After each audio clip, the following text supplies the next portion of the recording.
उत्तर प्रदेश के नवनिर्वाचित विधायकों को कामकाज की ट्रेनिंग दी गई। विधायकों को 2 दिन तक सदन के विधायी कामकाज के तरीके बताए जाएंगे। कल ट्रेनिंग के पहले दिन सीएम योगी आदित्यनाथ ने पहली बार चुनकर आए बीजेपी विधायकों को संबोधित करते हुए कहा कि सभी को जनता के प्रति जवाबदेह होना चाहिए। इसके साथ ही उन्होंने कहा कि सदन अपने आप को निखारने का सबसे बड़ा मंच है। समाजवादी पार्टी में आपसी लड़ाई एक बार फिर से शुरू हो गई है। शिवपाल यादव ने अखिलेश को अल्टीमेटम देते हुए कहा कि समाजवादी पार्टी का अध्यक्ष फिर से मुलायम सिंह यादव को बनाया जाना चाहिए, नहीं तो वो सेक्युलर मोर्चे का गठन करेंगे। शिवपाल यादव ने अखिलेश को 1 महीने का समय दिया है। शिवपाल ने रामगोपाल यादव पर निशाना साधते हुए कहा कि मैंने भले ही पार्टी का संविधान न पढ़ा हो, लेकिन शकुनी को गीता पढ़नी चाहिए। पुंछ में भारतीय जवान के साथ बर्बरता का यूपी के बलरामपुर में विरोध हुआ है।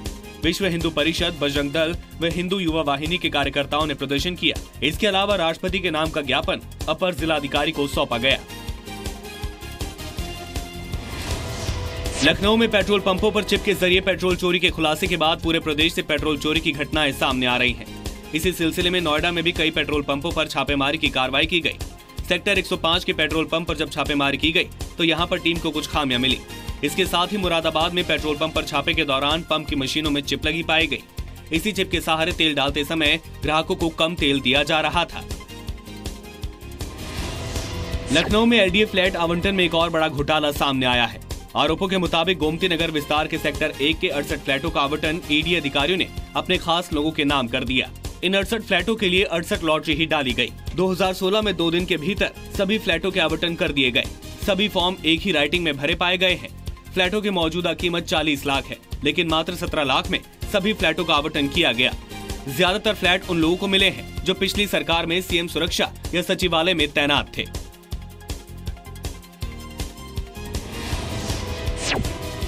यूपी के ललितपुर जिले में पुलिस ने अवैध खनन के दौरान 2 लोगों को गिरफ्तार किया है। इसके साथ ही पुलिस ने मौके से 2 जेसीबी मशीनें, 2 डंपर और 2 ट्रैक्टर भी बरामद किए हैं। पुलिस के मुताबिक 5 अन्य आरोपी मौके से भागने में कामयाब रहे। पुलिस ने सभी आरोपियों के खिलाफ केस दर्ज कर लिया है। यूपी में गर्मी के बढ़ते ही देसी फ्रिज यानी मिट्टी के घड़े की मांग बढ़ गई है। जौनपुर में लोग प्यास बुझाने के लिए घड़े के पानी का इस्तेमाल कर रहे हैं, जिसके चलते बाजारों में घड़े की मांग बढ़ गई है। कुम्हार दिन रात घड़ा बनाने के काम में जुटे हुए हैं। घड़े की मांग बढ़ने से इसे बनाने वाले भी खुश हैं।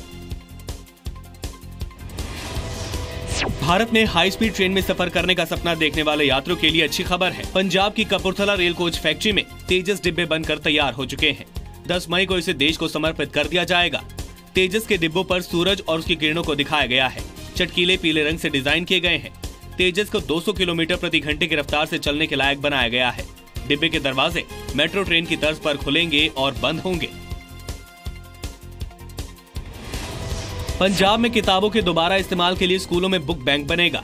राज्य के शिक्षा मंत्री ने स्कूलों को निर्देश जारी किया है। शिक्षा मंत्री अरुणा चौधरी ने राज्य के स्कूलों में बुक बैंक बनाने का फैसला किया है, जिसके तहत विद्यार्थियों से उनकी पुरानी पुस्तकें जमा करवाकर दूसरे विद्यार्थियों को निःशुल्क दी जाएंगी। इस फैसले से राज्य के गरीब छात्रों को काफी फायदा होगा।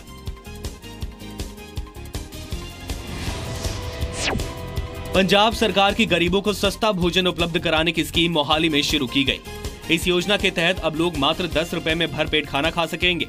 इस मौके पर डीसी गुरप्रीत कौर ने कहा कि सरकार का टारगेट स्टूडेंट्स और लेबर क्लास है। कई छात्र ऐसे हैं जो अपने खर्चों को पूरा नहीं कर पाते और भूखे पेट सोते हैं।